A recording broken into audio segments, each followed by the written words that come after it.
নমস্কার বন্ধুরা, রুবিস কিচেনে সবাইকে স্বাগতম।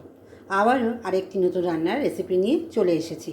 সেটা হলো কাতলা মাছ দিয়ে ডাঁটা আলু দিয়ে রান্না, বা বসাক ডাঁটা আলু দিয়ে কাতলা মাছের রান্না, যেটা নাম দিতে পারে।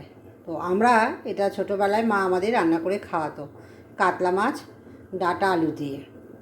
এটা আমি দেখেছি, তো সেই দেখেছি কীভাবে কবে সেভাবেই রান্না করব। চলো তোমাদেরকেও সেটা শেয়ার করছি। কড়াইটা গরম হয়ে গেছে, আমি মাছ ভাজার জন্য তেল দিয়ে নেব। তেল গরম হয়ে গেছে, আমি মাছগুলো তেলে দেখাচ্ছি। 3টে মাছই একসাথে আমি ভেজে নেব। মাকে দেখতাম ঠিক এইভাবে মাছ ভেজে নিতে হবে, আর বেশি কড়া ভাজবে না, হালকা করে ভাজার মতন ভেজে নিতে। তোমরাও যদি কড়া মাছ ভাজা খেতে পারো, কড়া করে নিতে পারো, হালকা ভেজে নিতে পারো। আমি হালকা ভেজে নেব। মাছগুলো ভাজা হয়ে গেছে, এবার আমি মাছগুলো তুলে নেব। প্রত্যেক কটাই মাছ তোমরা এভাবে হালকা করে ভেজে তুলে নিতে পারবে। যেহেতু আমরা 3 জনা মানুষ, একবেলার জন্য আমি 3 পিস দিয়ে এই ডাঁটা মাছের ঝোলটা করব। এই তেলের মধ্যেই আমি একটু কালো জিরে কাঁচা লঙ্কা ফোড়ন দিয়ে নেব। কালো জিরে ফোড়ন দিয়ে নিলাম, কাঁচা লঙ্কাও ফোড়ন দিয়ে নেব। কাঁচা লঙ্কাগুলো না একটু পরে দেবো, আমি ফেলে দিয়েছি, তবু ফুটে আসে বলে তাই একটু পরেই দিলাম। আর দিয়ে নেব ডাঁটা আলু যে কেটে রেখেছিলাম, সেটা দিয়ে নেব। দিয়ে একটু ভালো করে ভেজে নেব।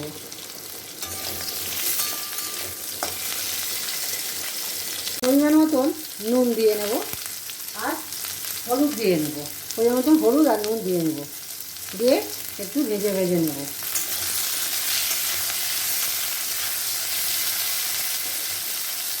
একটু হলুদ দিয়ে নিলাম,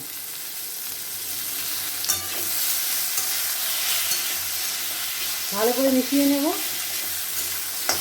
এবারে আমি পেঁয়াজ আদা রসুন যে পেস্টটা করেছিলাম ওটা দেব। বেশি দেবো না, ডাঁটার ঝোল যেহেতু কম দেবো, তো আমি একটু অল্প একটু করে রেখেছিলাম, দিয়ে দেবো। ভালো করে কষিয়ে নেব। 1 চামচের মতন জিরে গুঁড়ো দিয়ে নেব, দিয়ে ভালো করে মশলাটা আমি কষিয়ে নেব। না হলে মশলা ভালো করে না কষালে মশলার একটা গন্ধ থাকে, সেটা যায় না। যে কোনো রান্নাতেই মশলা কিন্তু তোমরা ভালো করে কষিয়ে নেবে।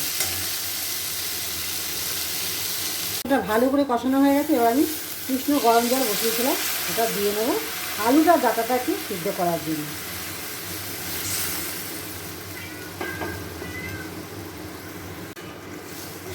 ভালো করে মিশিয়ে নিলাম। আচ্ছা, তার আগে বলে রাখি, তোমরা কিন্তু রঙটা আসার জন্য শুকনো লঙ্কা, কাশ্মীরি শুকনো লঙ্কার গুঁড়ো দিয়ে নিতে পারো। সেক্ষেত্রে আমি একটু ওপর দিয়ে দিয়ে নেব। আমি যেটা পুরো কাঁচা লঙ্কা দিয়েই করেছি, আর এই রান্নাটা না কাঁচা লঙ্কা দিয়ে খেতেই বেশি ভালো লাগে। তোমরা আস্ত কাঁচা লঙ্কাও দিতে পারো, আবার কাঁচা লঙ্কা আর আদা রসুন পেঁয়াজের সঙ্গে বেটেও দিতে পারো। আমি এখানে কাঁচা লঙ্কাগুলো খুব ঝাল বলে বেটে দিইনি, তাই আস্ত দিয়েছি, মাঝখান দিয়ে চিড়ে দিয়েছি। ডাঁটা আর আলু সেদ্ধ হয়ে গেছে, রঙটা আসার জন্য আমি অল্প একটু শুকনো লঙ্কার গুঁড়ো দিয়ে নিলাম, কাশ্মীরি শুকনো লঙ্কার গুঁড়ো। দেখো সুন্দর রঙটা চলে এলো, একটু ফুটে গেছে। আমি এবার একটু মাছগুলো একদম সিদ্ধ হয়ে গেছে, মাছগুলো দিয়ে নেব। মাছের ঝোল হয়ে গেছে প্রায় একদম। এবার আমি মাছগুলো দিয়ে নেব, দিয়ে আর একটু ফুটিয়ে নিয়ে একটা পাত্রের মধ্যে নামিয়ে নেব। চলো পাত্রের মধ্যে নামিয়ে নিই। পাত্রের মধ্যে নামিয়ে নিচ্ছি।